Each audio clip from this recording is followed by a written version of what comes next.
90 দিনের ভিসা নিয়ে গেছি আমি। 90 দিনের জন্য আমি গেছি। আমার 90 দিনের মাথায় হয় ওরা 25 দিন পরে আমার পুলিশ কেস করছে। পুলিশ ধরার পরে আমাকে জানিয়ে গেছে থানাতে 27 ঘন্টা না খাওয়া। পরবর্তীতে নিয়ে গেল আজিজিয়াতে 7 দিন ওখানে থাকলাম। খাবার দিয়ে ওরা না খাওয়ার মতন সিস্টেম। পরবর্তীতে নিয়ে আসলো কোথায়, সমুচি, ওখানে 10 দিন। আমার কথা হলো কি, আমরা গেছি টাকা দিয়ে বিদেশ, 90 দিনের জন্য বৈধ। আমাদের কেন এই হেনস্থা করা হচ্ছে? অবশ্যই কপিলে ফোন দিছি। আমাদের মামলা দিছে কি, ভিক্ষা মামলা।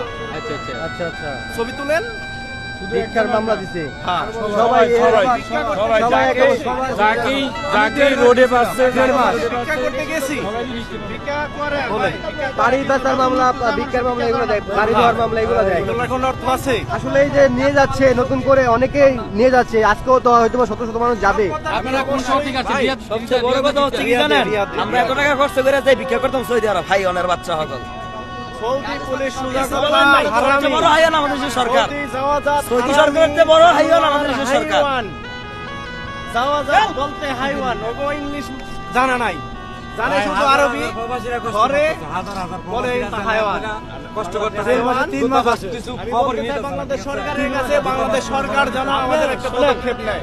বিনা কারণে জেল খেললাম এতদিন, এত কষ্ট জেলের ভিতরে ভাই, প্রচুর পরিমাণ ঠান্ডা, গলায় একটার অবস্থা খারাপ, খানা দানা ঠিক নাই, কিছু নাই, প্রত্যেকটা খাবারের সাথে মেডিসিন থাকে।